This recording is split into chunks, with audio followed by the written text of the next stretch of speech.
Hi students, welcome to this video session. Of course, you know my name, Samuel Chukwu Emeka, aka Sam Don for Peace, as usual. In this video session, we shall just solve similar problems on your quiz, similar problems, so that you can have a better understanding, and then when you now do your quiz, you shall do it excellently. You know, I want an excellent work. Okay, I have high expectations for my students, and I want you to succeed. So I will explain these problems, and you know, if you have any questions on it, feel free to call me, text me, or send me an email. Okay. Number one, on a Monday of a given week, the temperature in Iowa City, Iowa, is 47 degrees Fahrenheit, and the temperature in Kansas City, Kansas, is negative 21 degrees Fahrenheit. What is the difference between these two temperatures? So, you know, when you see this kind of word problems, you think you cannot do it. You can do it. The main thing is for you to understand it. Okay? Sometimes they use big English. You know, they write big English. You know, like this English, I could have just written it. The temperature, what is the difference of 47 degrees Fahrenheit and negative 21 degrees Fahrenheit? I could have just had all these in a single short sentence. But sometimes it's not like that. In mathematics, sometimes they set big English. They put big English, so that when you see it and you don't like what problems, you back off. Okay, don't back off. You can do it.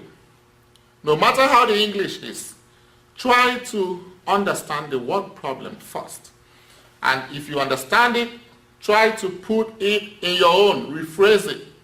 Okay, rephrase it in a way that it makes meaning to you. This question, the simple rephrasing is, what is the difference between 47 degrees Fahrenheit and negative 21 degrees Fahrenheit? That is it. So, each question we do, I will talk about where I did it on video, and then you can also view it on video for better understanding. This particular one, I did it on a video, it's a video playlist on linear equations. What problems, translating English to math, what problems on linear equations. So that is where you see that is where this video is, video that deals with this. So when we talk of difference, okay, it's just the first one minus the second one. That is what it is. Like difference of 5 and 3 means 5 minus 3. Difference of 3 and 5 means 3 minus 5. So in this one, this is difference of 47 degrees Fahrenheit and negative 21 degrees Fahrenheit. So the difference will be 47 minus 21. Okay? That is what the difference is. Okay? You can write it like this, or if you want to put this in parentheses because of the negative 21, that is fine. Remember what I taught you. Okay? Remember what I taught you. When you have two signs together, make it one sign. And we did videos on it, on integer operations. Integer operations. Okay? So these two signs together make it one sign, which is plus. So this is 47 plus 21. 7 plus 1 is 8. 4 plus 2 is 6. Now don't just write 68. You've got to write 68 degree what? Fahrenheit. Because 68 could mean 68 markers, or it could mean 68 shirts. If you just write 68, it could mean 68 shoes. But you've got to write you have to write the unit. If you don't write the unit, you lose points. You have to write the unit. Okay, 68 degree Fahrenheit. Question 2. What is the sum of 1/4 and 1/5? This is fraction videos on fractions. Addition and subtraction of fractions, and then I also did on multiplication and division of fractions. Okay, so I like doing my fraction vertical method. That is the way I like doing it. So if we have to do it vertical method, we look at this now. They say, what is the sum? Sum, S-U-M. And when you see sum, it refers to addition. Just like here, difference.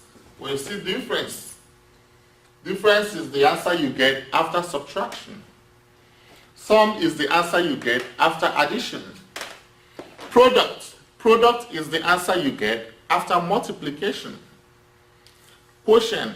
Quotient is the answer you get after division. The result of a division process. Quotient. Result of a multiplication process. Product. Result of an addition process. Sum. Result of a subtraction process. Difference. So when we talk of sum, it means addition. So we have 1/4, I set it up. Then plus, I write my plus here, 1/5. Do they have the same denominator? They do not. Because of that, we have to find a common denominator. Not just finding a common denominator, but we want to find the least common denominator. Okay? So I just draw a line here. I draw a line here, the fraction bar. So because the common denominators, you can have 20, you can have 40, you can have a 60. They are all common denominators. But which one is the least common denominator? 20. So I put over 20/20. What will you do to 4 to give you 20? You multiply by 5. And whatever you do to the denominator, you also have to do to the numerator. So this means that 1 times 5 is what? 5. So this means that the equivalent fraction of 1/4, having 20 as the denominator, is 5/20. What will you do to 5 to give you 20? Multiply by 4. Multiply by 4. Whatever you do to the denominator, you do to the what? Numerator. So this means that the equivalent fraction of 1/5, having 20 as the denominator, is 4/20. See that? And once you get this, they have a common denominator right now. So you just have just one common denominator, and then you now add 5, then this plus is this plus, then 4. 5 plus 4 gives you what? 9. So the answer becomes what? 9/20. That is it. That is it. Question 3. In a given week, a runner completes 3/4 mile on day 1, 1/5 mile on day 2, and 2/7 mile on day 3. How many total miles did the runner complete in the given week? So when they ask total, what are they referring to? Addition. So you see, instead of, you can rephrase this, rephrasing this big English is add 3/4, 1/5, 1/5, and 2/7. That is it. That is it. So you can either, this means we want to find 3/4 plus 1/5 plus 2/7.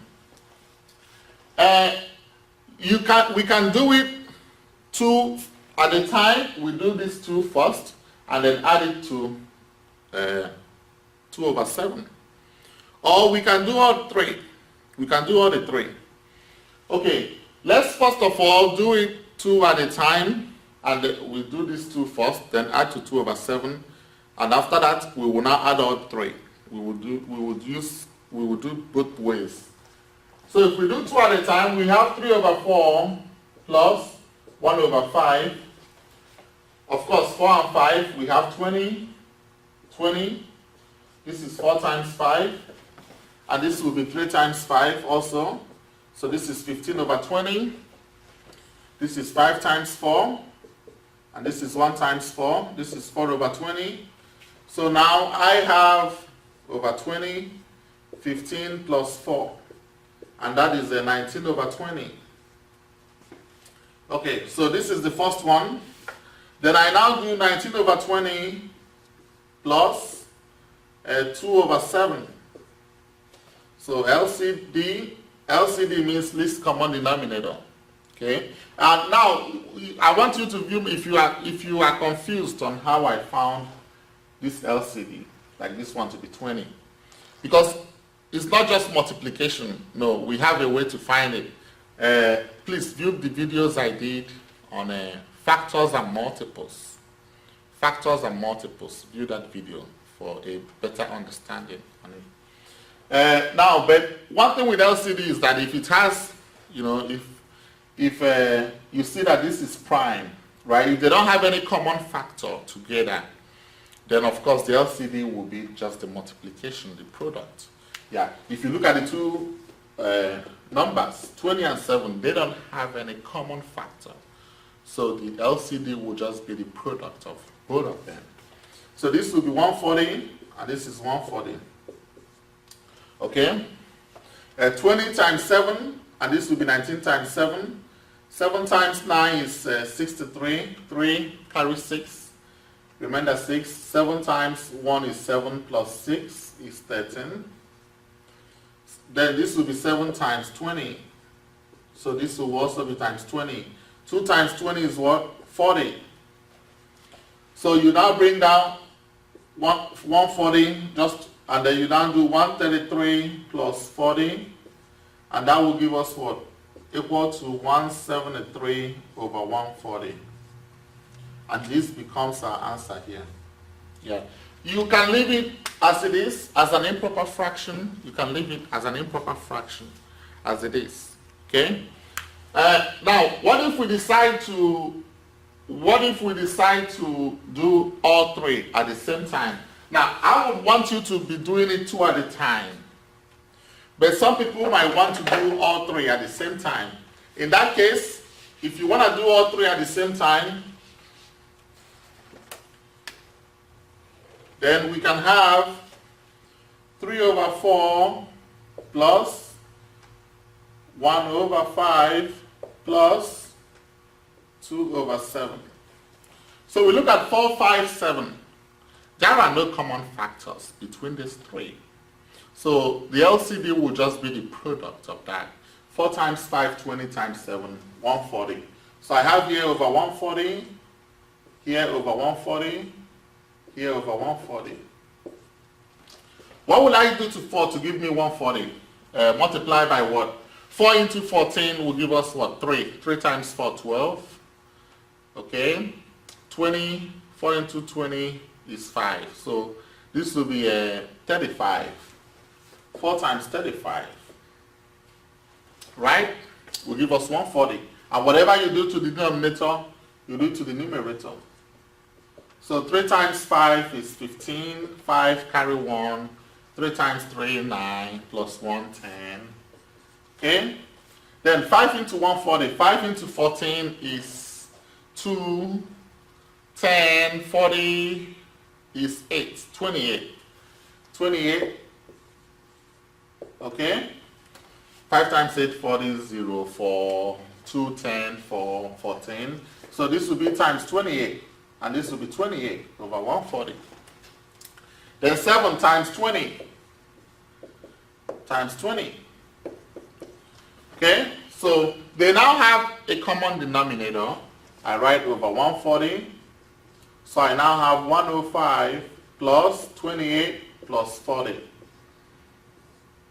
And that will be what? 105 plus 28. We can do it here. 105 plus 28. 5 plus 8 is 13.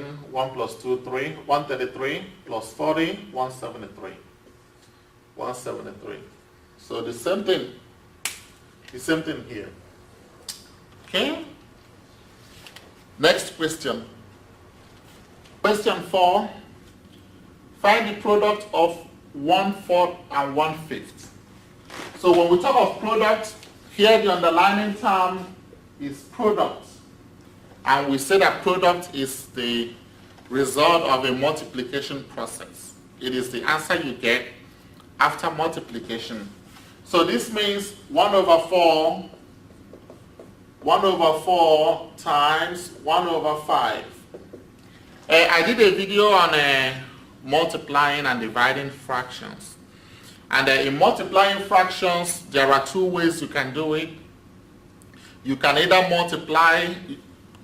simplify then multiply, or you can multiply then simplify. I would encourage you to simplify first, then multiply. But if you look at the fractions, if you cannot simplify before you multiply, then you just multiply. Okay? Now, you might say multiply across. I say multiply along because it's along. Across is like this. But, you already know what I mean. When you multiply fractions, okay?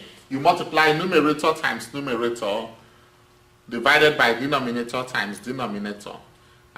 Now, if you have finished simplifying, okay, or if there is nothing to simplify, like if you look at this fraction, you cannot simplify it anymore. So you just go ahead and do your multiplication. So this means 1 times 1 over 4 times 5. And that is 1/20. And this becomes our answer. That is it.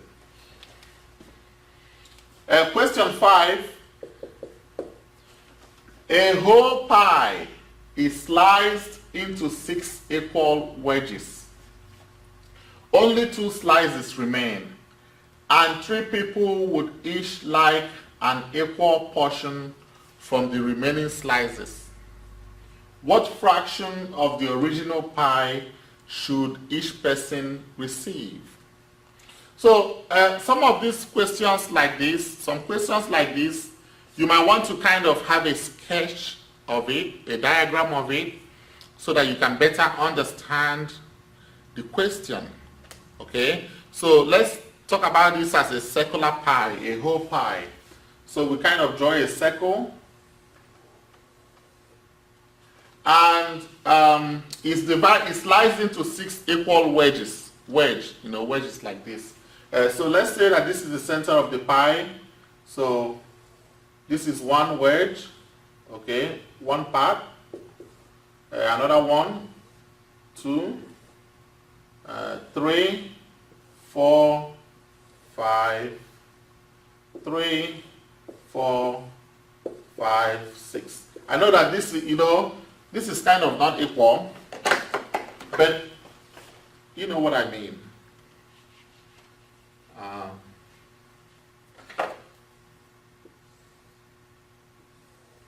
Okay, 5, 6. But we assume this to be equal anyway, 6 equal wedges. Now, probably some folks ate 4 of it, right? Some hungry folks, right? So they ate 4 slices, 4 parts.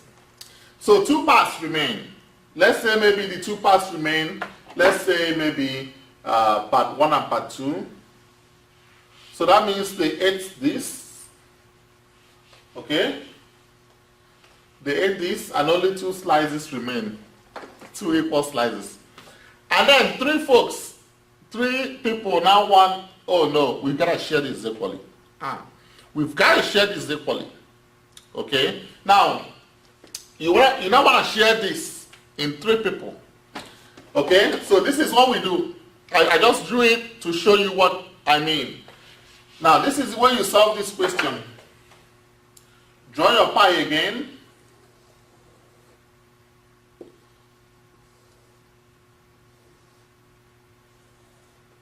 One, 2, 3, 4. Yeah. 1, 2, 3, 4, 5, 6. All right. each part of the pie is 1/6. 1/6. This second part means 1/6. This means 1/6. 1/6. 1/6. 1/6. So if you were going to divide, assuming you were going to divide this pie among 6 people, each person gets a part, a slice, 1/6 of the whole pie. 1/6 of the whole pie. Each person. Okay. And 4 people have got their own. Okay, 4 people took their own. So only 2 slices remain. So you have 2/6 remaining. And let's say now 4 people get their own. Only 2 slices remain. And you now got to divide this to 6 into 3 equal parts, because 3 people have to now have this. 3 people will get an equal part of this. So this means you're dividing to 6 into 3 equal parts. Into 3 among 3 people. You're dividing to 6 among 3 people. That is what it means. Okay, so if you want to express this as fraction, this is 2/6 divided by 3/1. If you view my video on division of fractions, when you are dividing fractions, if you want to convert the division to multiplication, you have to flip the second fraction. Okay, this is 2/6 times. Immediately you convert this division to multiplication, you flip the second fraction, or you take the reciprocal of the second fraction. Okay, to convert division to multiplication, okay, you have to you have to multiply the first fraction by the reciprocal of the second fraction, or you just say flip it. So the numerator becomes the denominator, and the denominator becomes the numerator. We have 1/3. See that? And then this is now multiplying fractions. Please view my video on multiplying and dividing fractions. It's important. So now, like I taught you, you can multiply, then simplify, or you can go ahead and simplify first before you multiply. If I choose to simplify before I multiply, I look at the numerators, I look at the denominators. Is there anything in the numerator that can divide something in the denominator without a remainder? Or is there anything in the denominator that can divide something in the numerator without a remainder?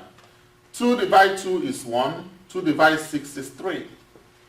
So I have 1, 1, 3, 3. I can't simplify anymore. I now multiply. So you have simplified, then go ahead and multiply.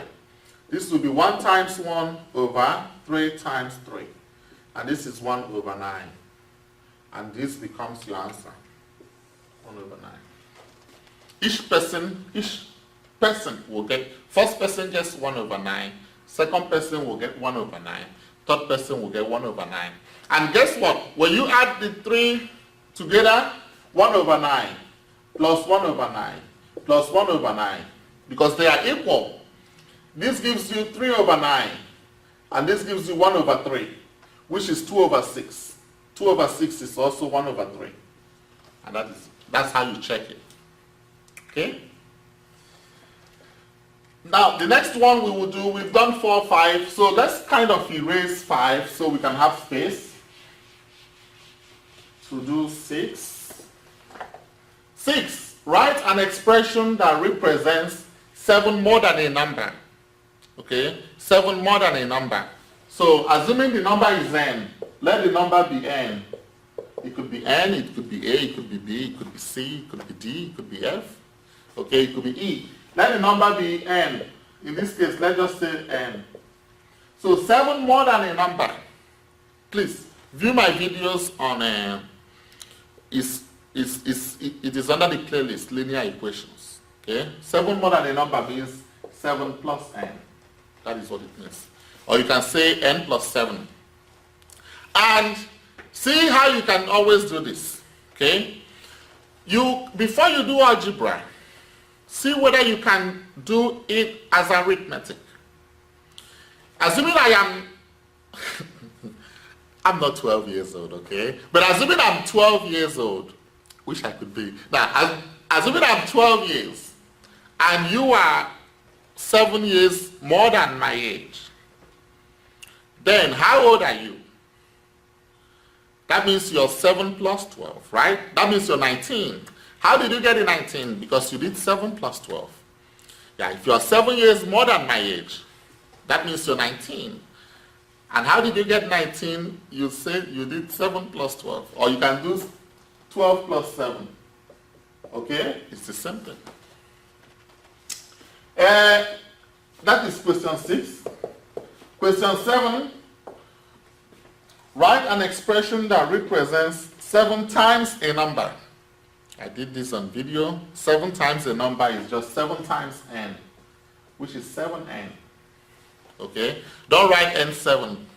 Don't come and write n7. No. No. Don't write n7.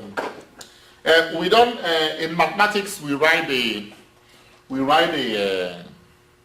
numbers first before we write the variable.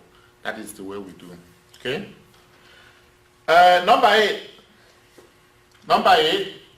Determine the value of 7 parentheses x plus 5 minus 4 when x is equal to 10.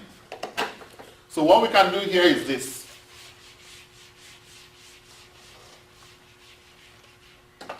Number 8, 7x plus 5 minus 4. Okay, and our x is what? 10. So this is a case of evaluating expressions. You want to evaluate expressions, which means substitute for the variable in the expression. Wherever we see x, we put what? 10. Wherever we see x, we have to put 10. So this will be 7 times 10 plus 5 minus 4. And then remember what you learned in arithmetic, and I did it on videos. PEMDAS, PEMDAS, PEMDAS, PEMDAS. Order of operations. Okay? This is left to right, left to right. And this one is left to right, left to right. So please view the video on order of operations. Okay, we do the parentheses first. So this is 7 times 15 minus 4. 7 times 5 is what? 35. 5 carry 3. 7 times 1, 7 plus 3. 105 minus 4. And that gives us what? 101. This becomes our answer, 101. Question 9. Determine the value of p parenthesis 4 minus p plus 7. And our p is what? -5. This is also a case of evaluating expressions. Evaluating expressions means substitute the variable, substitute the value of the variable into the expression and then solve the expression. So this will be p. Anywhere we see p in this case, we put -5. So this is -5 times 4 minus 5. Whether you say -5 or -5, it is the same thing. I did a video on that, and I have said it several times. Okay, whether I say -5 minus 5, it is the same thing. So this is 4 minus, this minus is this minus, then -5 plus 7. So this is -5 times 4. When you see two signs together, minus, minus, make it one sign. That is plus 5 plus 7. Then you do the parentheses. Use PEMDAS. So this is -5 times 4 plus 5 is 9 plus 7. -5 times 9 is -45 plus 7. You owe 45, you have 7. Okay, you owe 45, you have 7. So what do you got? That would be what? Negative what? 38. Okay? And this becomes your answer. You owe $45, you have $7. So that is negative 38. And that becomes your answer. Question 10. Simplify the expression. They gave us an expression, an algebraic expression to simplify. So we have 12 parenthesis x minus 12 minus 3 parenthesis x minus 1 plus 7x. With this we use what we call distributive property. I did a video on that. So please view my videos on distributive property and also view my videos on add and subtract variables. Okay? Add and subtract variables and then distributive property is important so that you can understand what I'm doing now. So if we use distributive property, this means 12 times x is 12x minus 12 times 12 is 144. Then minus 3 times x is minus 3x. Minus 3 times minus 1 is what? Plus 3. Then plus 7x. Okay? We now get the like variables. The like variables, all the x's, get it together. All the x's. Not x, ex, no. But x's, x. So this is 12x minus 3x. Please, as you're getting it, don't change the sign, please. Get it as it is. Don't come and start putting your own signs. No. Get as is. Okay? 12x minus 3x plus 7x minus 144 plus 3. And you kind of want to count it to make sure that you don't miss anything. 1, 2, 3, 4, 5. 1, 2, 3, 4, 5. Okay? 12x minus 3x is what? 9x. Okay? 9x plus 7x minus 144 plus 3. And then 9x plus 7x is what? 16x.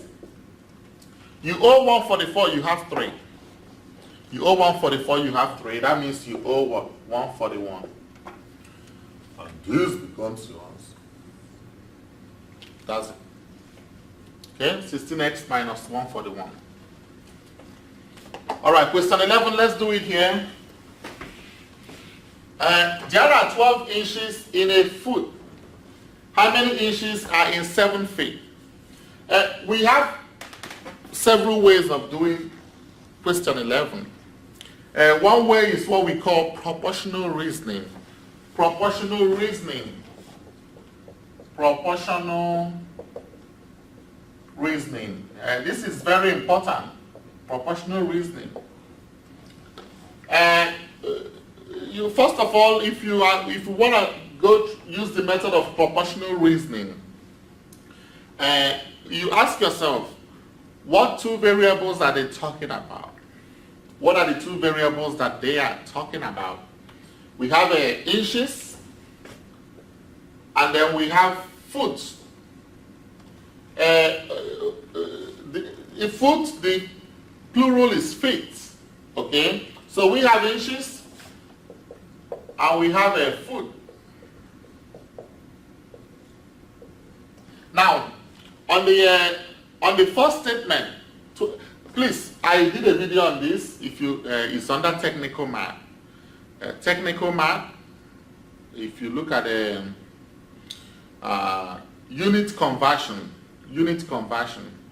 I did a video on this, inches and foot, and the miles, and the rest of them. Yeah. So it's under technical math.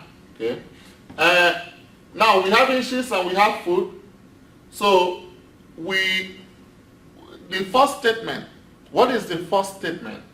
12 inches in a foot. A foot. So if it's, and we write 12 here and we write 1 here.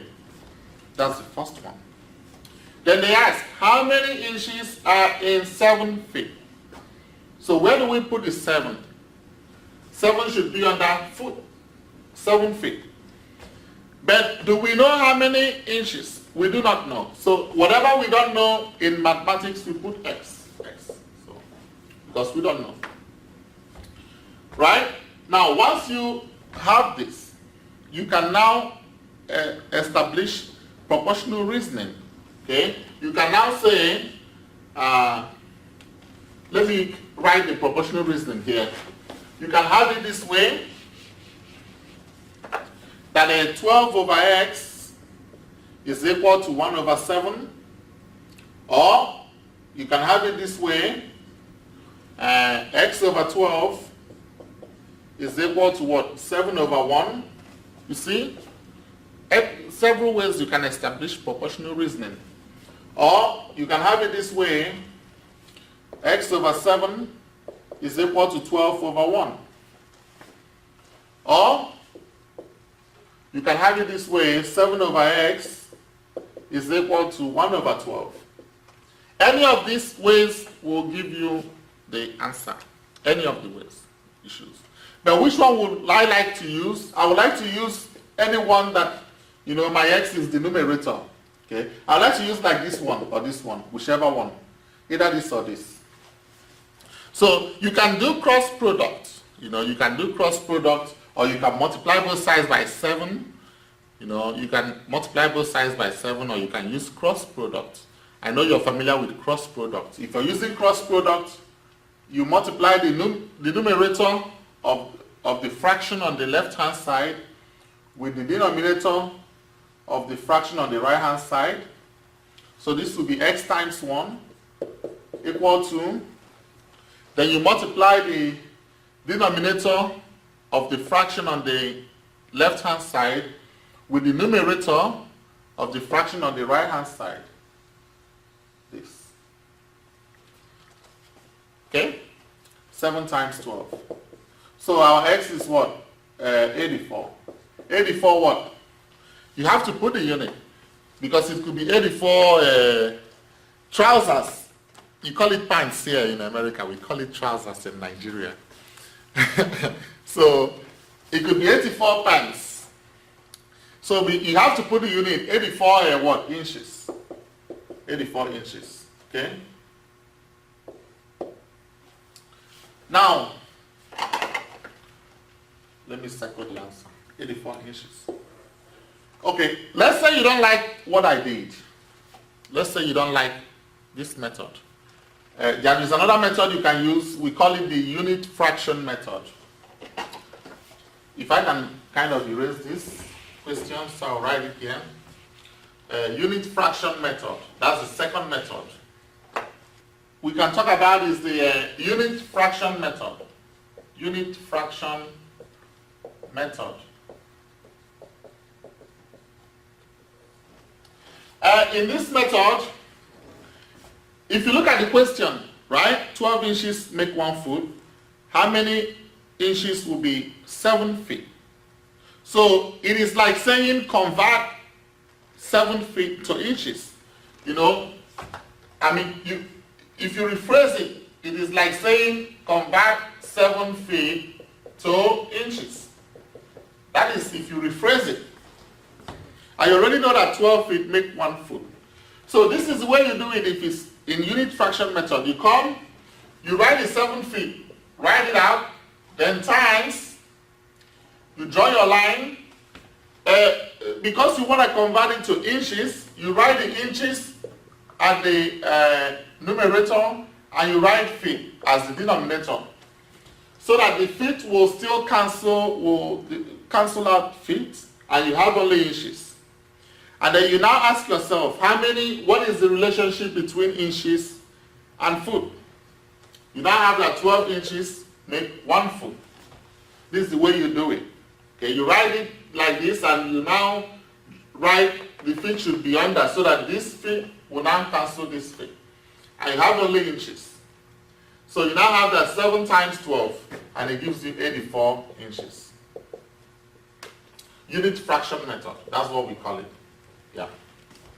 So you can either do it like that, proportional reasoning or unit fraction. If you're doing technical mathematics, if you're in welding, plumbing,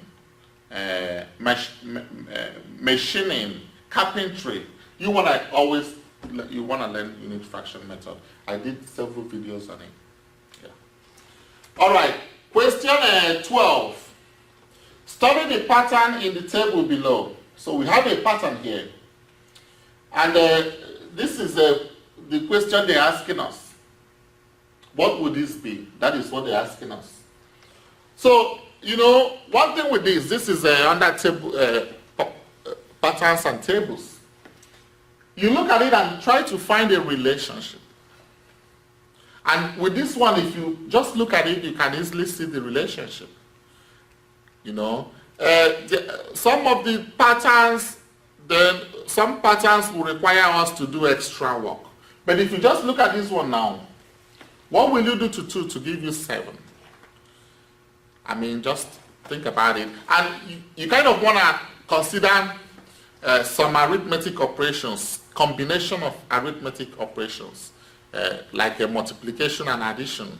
You know, what can you do to 2 to give you 7? I mean, if you just say add 5, okay, if you say add 5, 2 plus 5 is 7. Okay, but 4 plus 5 is not 13. 4 plus 5 is 9. So you see, it won't work. It won't work. If you try addition and it doesn't, you know, with a pattern in a table, the pattern should work for everything, every element in the table. Right? So you see that if you just add, if you use only one arithmetic operation, addition, it's not going to work. So you try and use a combination of multiplication and addition. So you see that if you do 2 times 3, 2 times 3 is 6, plus 1 will give you 7. Right? So we have these 2 and we have 7. But we have to multiply by 3. 2 times 3, 6 plus 1, 7. Then let's try it in the second one. 4 times 3, 4 times 3 plus 1. 4 times 3 is what? 12 plus 1, 13. So it worked in the second one, you see. It worked. You try the third one. With a pattern, once you find the rule, you have to try it for all of these, all the domain. Okay, I know you're not asking me what is domain. All right, then 6 times 3 plus 1. 6 times 3 is 18 plus 1 is 19. 8 times 3 is 24 plus 1 is 25. So you now have that 14 times 3 plus 1. What will it now give? Okay, because this is 6 and this is 19 times 3 plus 1. So in each one you have to multiply by 3 and you have to add 1. Each one you multiply by 3 and you add 1.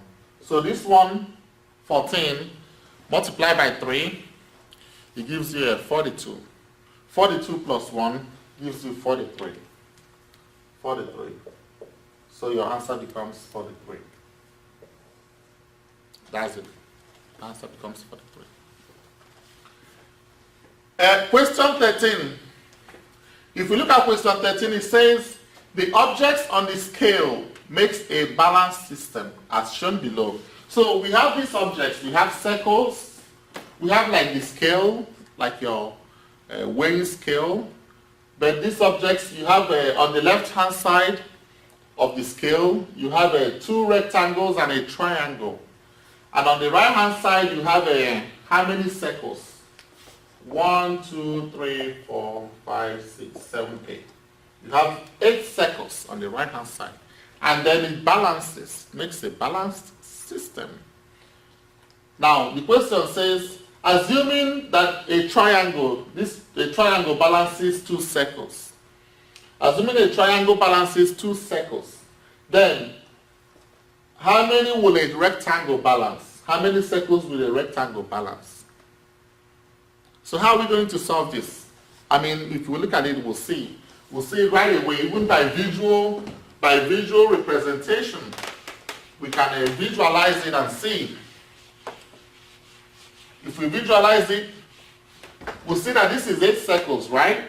So a triangle balances 2 circles.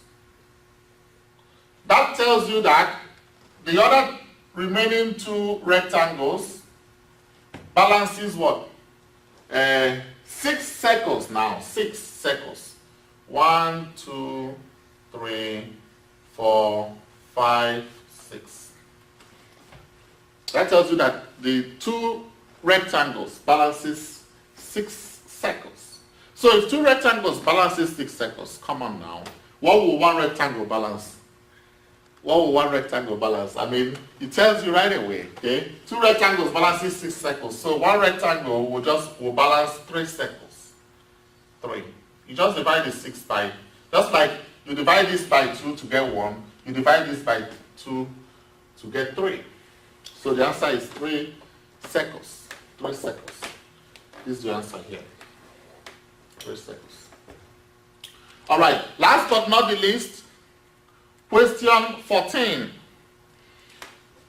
If A is less than 0 and B is greater than 0, which of these must be true? Alright, we have to look at this in depth. We kind of have to look at this in depth.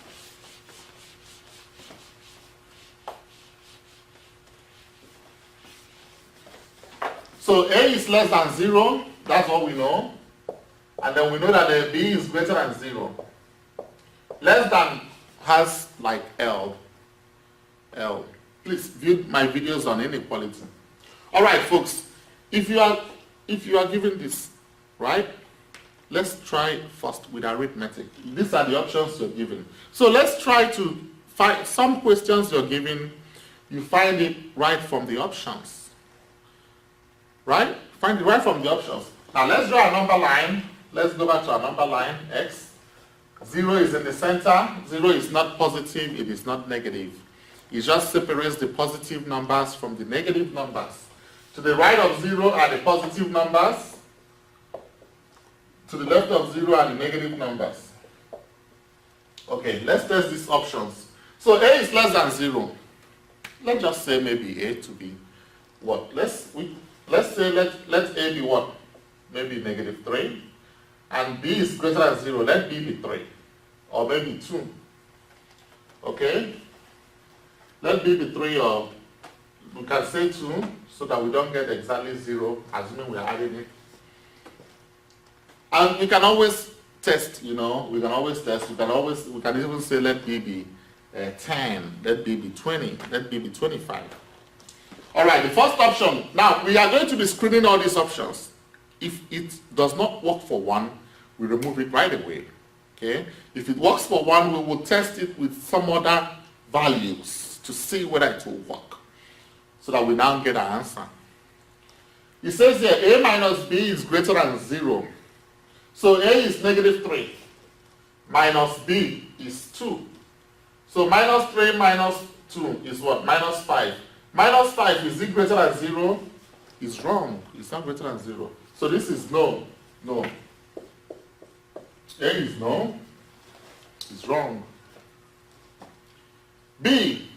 B minus A is greater than 0. Let's try it. 2 is B. Then minus A is minus 3. So this is 2 plus 3. So this is 5. 5 is greater than 0. Okay. It works.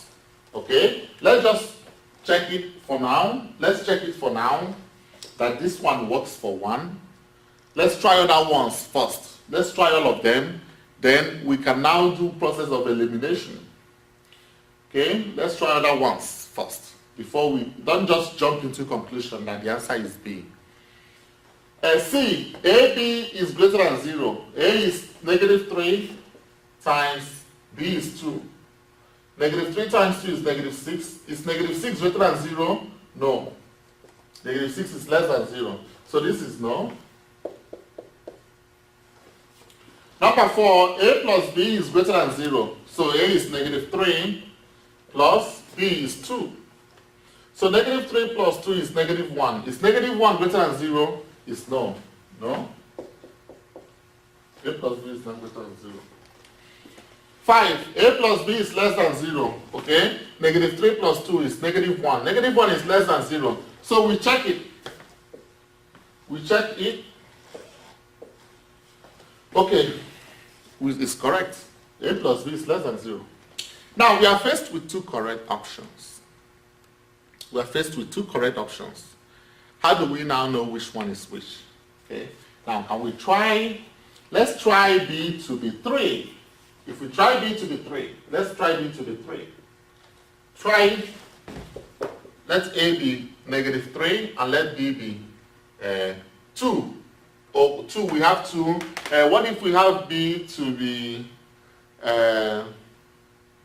3? Then negative 3 plus 3 is 0. 0 is not less than 0. Okay, 0 is not less than 0. So E option is wrong. Now, what if we try B to be 5? Are you with me? What if we try B to be 5? Negative 3 plus 5 is 2. 2 is not less than 0.